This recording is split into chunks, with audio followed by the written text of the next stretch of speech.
যারাই আমার সামনে যে হাত তুলবে তাদের হাত আমি কাটবো, শালা কাউকে ছাড়বো না।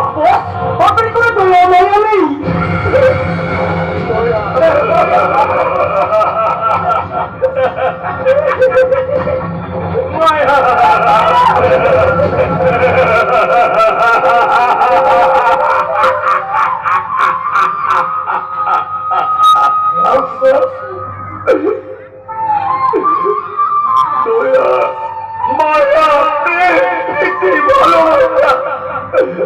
সবই আমার মধ্যে ছিল রে, কিন্তু আমি নির্দয়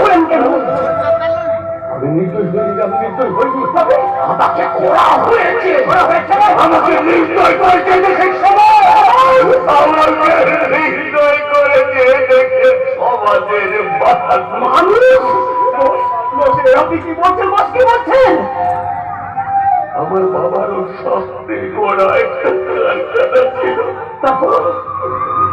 আমাদের গাড়ি বাড়ি ব্যাংক ব্যালেন্স কোনো কিছুর অভাব ছিল না, কিন্তু চারিদিকের মানুষ হিংসা করতে থাকলো। আমাদের শুয়োরের বাচ্চা বাড়িগুলো দায়িত্ব আমি পেট পরে আমার মায়ের ব্যবস্থা ছেড়ে থাকলো। ওরা এসে সস্তা সহানুভূতি তখন শুরু আমাদের উপর নির্যাতন। পাড়ার ছেলেরা প্রতিদিন কোনো না কোনো পুজোর হাসিলায় আমার বাবার কাছ থেকে হাজার হাজার টাকা চোর করে আপনি কি বলছেন?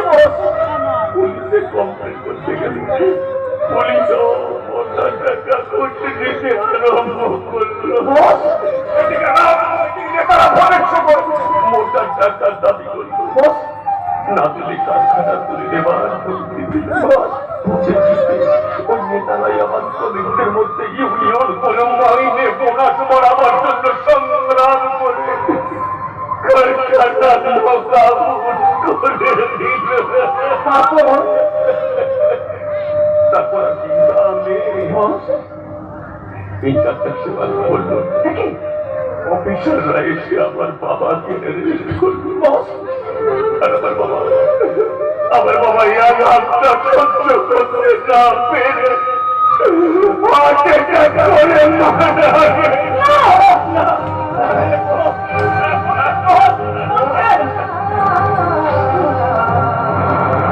চারিদিকে প্রচুর দেনা, অবশেষে আমার বাবা সব ওরা কারখানাটা বিক্রি হয়ে গেল।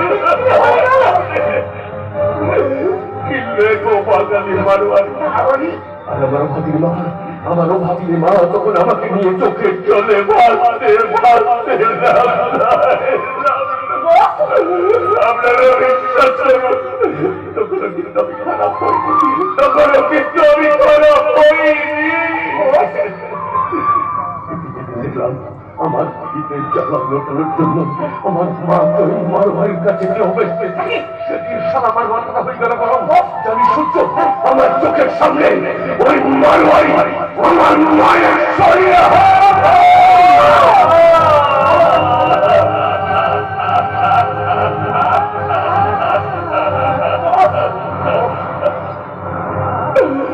আর চোখের সামনে ঘটনাটা ঘটার জন্য আমার মা লজ্জা ঘৃণা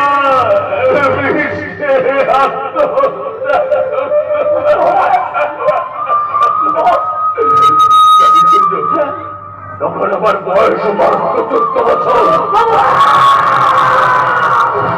হাতে তুলে নিলাম কানাই, কুপিয়ে কুপিয়ে খুন করলো সেই সারা শুয়োরের বাচ্চা মারোয়ারি।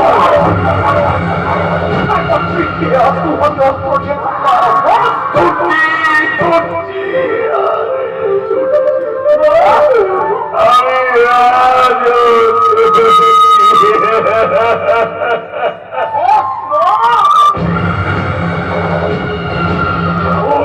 এখন রাজধানী